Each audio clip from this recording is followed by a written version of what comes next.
Some mornings you wake up and think, I could really go for a coffee. Other mornings you wake up and think, I wonder what it would be like to live as an ancient Egyptian for a full 24 hours. Today, June 20th, 2025, was one of those latter mornings. The challenge was simple on paper, but I knew it would be anything but in practice. The plan: ditch every single piece of modern technology, every scrap of contemporary clothing, and every convenient food item. I would trade my smartphone for a stylus, my comfy bed for a reed mat, and my morning bagel for, well, something a lot less chewy. The goal was to step through a time portal, right here in my own home, and get a real, tangible feel for life along the Nile, circa 1500 BCE. This wasn't just about playing dress-up. This was about genuine historical immersion. It's one thing to see artifacts behind glass in a museum, to read about the grandeur of the pharaohs, or to watch a documentary about the construction of the pyramids. It's another thing entirely to try and live it, even for a single day. I wanted to feel the scratchiness of the linen, taste the simple, earthy flavors of their diet, and understand the sheer effort that went into everyday tasks we now accomplish with the push of a button. Could I survive? Almost certainly. Would I complain? Absolutely. But somewhere between the grumbling and the grime, I hoped to find a deeper connection to this incredible civilization. The setup required a full purge of the modern world. My phone, laptop, and even my digital watch were ceremoniously locked away in a box. The electric lights were switched off, the blinds drawn, with only the sun and a few replica oil lamps for illumination. The refrigerator was taped shut, a stark reminder that my usual midnight snack raid was off the table. My kitchen was now equipped with only the basics: clay pots, a grinding stone, and a small open fire pit in the backyard. It felt like I was preparing for a camping trip, but instead of heading to the woods, I was traveling 4,000 years into the past. The silence was the first thing that hit me. No hum of the fridge, no dings from my phone. Just the quiet, expectant air of a day that promised to be unlike any other. The excitement was palpable, mixed with a healthy dose of what have I gotten myself into. I've explored tombs and trekked through jungles, but this felt different. This was an expedition into the mundane, a journey into the daily grind of a civilization that shaped the world. What did they worry about? What made them laugh? What did they do when they were just plain bored? These are the questions that history books often skim over, but they are the very essence of human experience. My mission, should I choose to accept it, and I already had, was to find some answers, one ancient Egyptian minute at a time. The sun was climbing higher in the sky, a silent signal from the god Ra that my day had officially begun. The first order of business was to look the part. You can't very well live like an ancient Egyptian while wearing a graphic t-shirt and cargo shorts. My wardrobe for the day was a simple white linen kilt known as a shendit. It's essentially a wraparound skirt, held in place by a belt. It's airy, it's light, and it offers a level of, let's say, ventilation that I'm not accustomed to. Getting it on was an adventure in itself. It felt less like getting dressed and more like trying to properly fold a very stubborn bedsheet around my waist.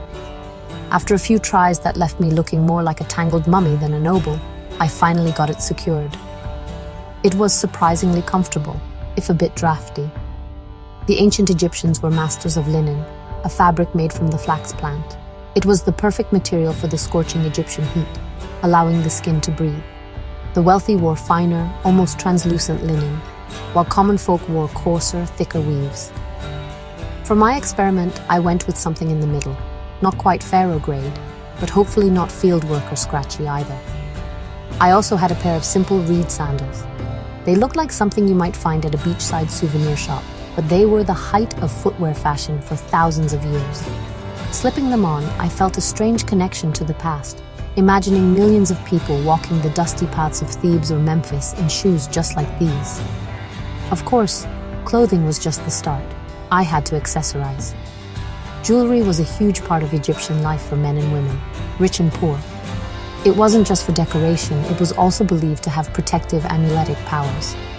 I donned a replica broad collar necklace made of painted clay beads. It was heavy, clunky, and made a distinct clicking sound every time I moved. It was the ancient equivalent of wearing a giant noisy chain. I also put on a few simple bracelets, looking at myself in a polished bronze mirror, which provides a reflection that is vague and mysterious at best. I saw a very pale, very confused-looking man who seemed to be on his way to a toga party he had grossly misunderstood. With my outfit complete, the transformation felt more real. The simple act of wearing different clothes changes how you move and how you feel. The looseness of the kilt forced a more deliberate stride. The clanking of the necklace was a constant reminder of my unusual attire. I was no longer just a guy in his house. I was a guy in his house attempting to channel the spirit of an ancient scribe or artisan. It was time to leave the bedroom, my 21st century comfort zone, and step out into my new old world. The first challenge awaited me in the kitchen, and my stomach was already rumbling in a way that sounded suspiciously like a protest. Walking into my retrofitted kitchen felt like entering a different dimension. The gleaming steel and plastic were gone, replaced by earthenware, wood and stone. My first task, make breakfast. For most ancient Egyptians, the morning meal was a simple affair. It typically consisted of bread and beer. Yes, beer for breakfast. It wasn't the potent stuff we drink today. It was thick, nutritious, and a staple of the diet for everyone, including children. It was more like a fermented liquid bread. Unfortunately, brewing my own beer was a multi-day process I hadn't prepared for, so I had to settle for the other pillar of their diet, bread, and I had to make it from scratch. This meant taking emmer wheat grains and grinding them into flour using a saddle quern, a large, slightly sloped stone, and a smaller hand stone. This is back-breaking work. You kneel over the stone, pushing and grinding the handstone back and forth, and for the first 10 minutes you feel like you've accomplished absolutely nothing. Dust gets everywhere. Your back starts to ache, your arms burn. It gave me a profound respect for the women who did this for hours every single day. After what felt like an eternity, I had a small pile of coarse, gritty flour. I mixed it with water and a bit of wild yeast I had cultured, kneaded it into a lumpy dough, and formed it into small, flat loaves. Cooking the bread was the next hurdle. No oven with a convenient temperature dial for me. I had to bake it on a hot, flat stone placed over my small fire pit in the backyard. The process was pure guesswork. Too close to the flame, and you get a charcoal briquette. Too far, and you get warm, soggy dough. My first attempt was a spectacular failure, burnt on the outside, raw on the inside.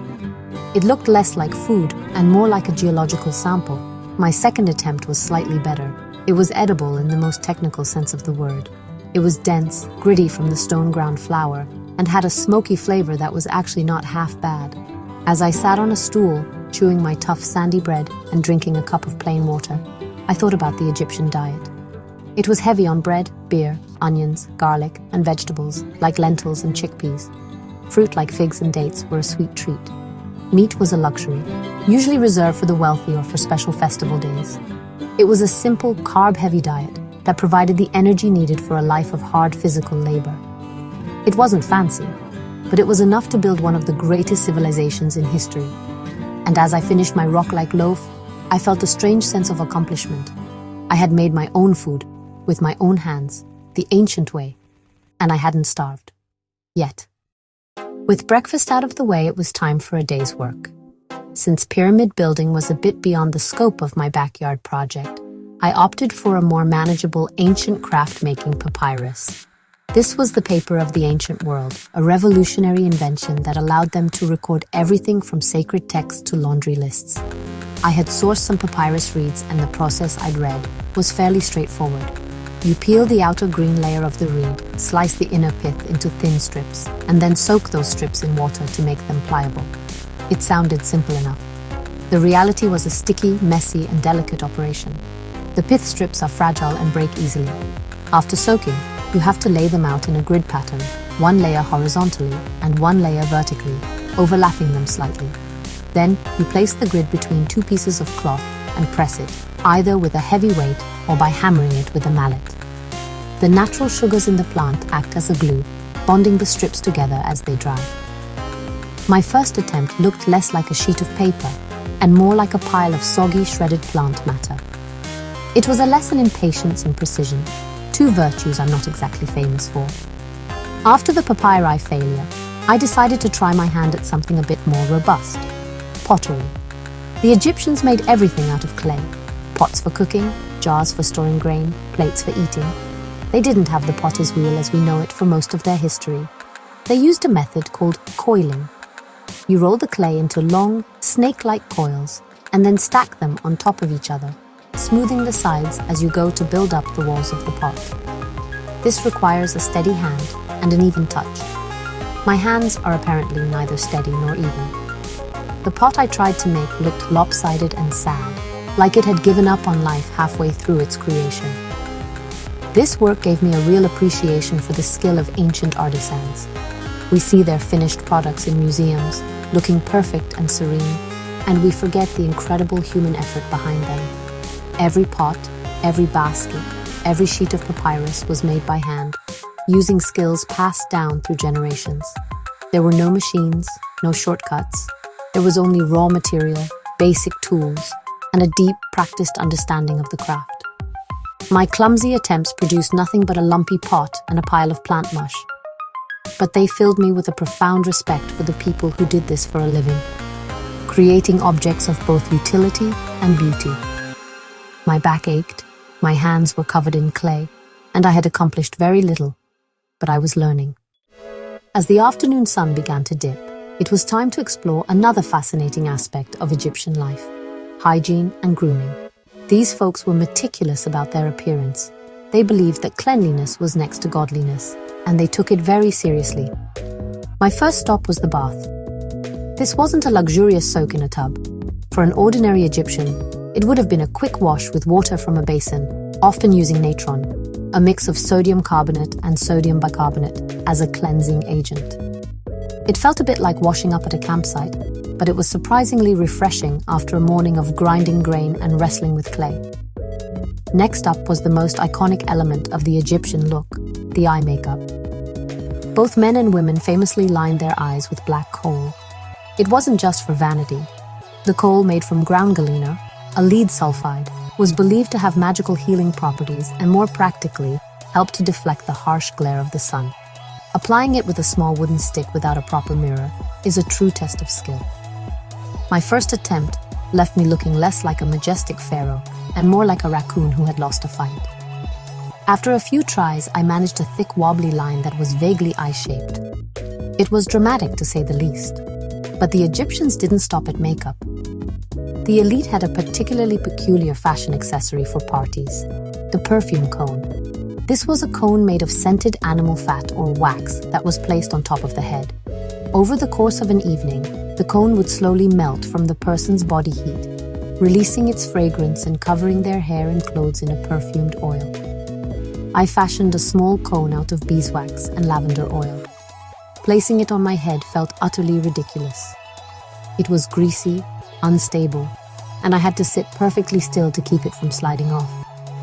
I can only imagine the chaos at an Egyptian banquet, with everyone trying to dance while balancing melting cones of fat on their heads. This whole grooming ritual was an eye-opener. It was a strange mix of practicality and elaborate ritual. The sun-blocking coal makes perfect sense. The head cone of melting fat? Less so by modern standards. But it all points to a culture that cared deeply about presentation, scent, and making a statement. It was a form of social signaling, a way to show your status and sophistication. As I sat there, stiff as a board with my greasy head cone and smudged raccoon eyes, I couldn't help but laugh. It might have been fashionable 4,000 years ago, but today it was just plain weird and wonderful. As dust settled, my thoughts turned to dinner. After the morning's bread-based ordeal, I was hoping for something a little more substantial.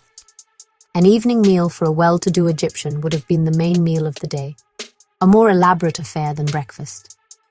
I decided to cook up a classic dish, a simple stew of lentils, onions, and garlic, seasoned with coriander and cumin. These were all ingredients readily available in ancient Egypt and formed the backbone of many meals. Cooking over an open fire again, I felt a bit more confident this time. The smell of the onions and garlic sizzling in a clay pot was timeless and comforting.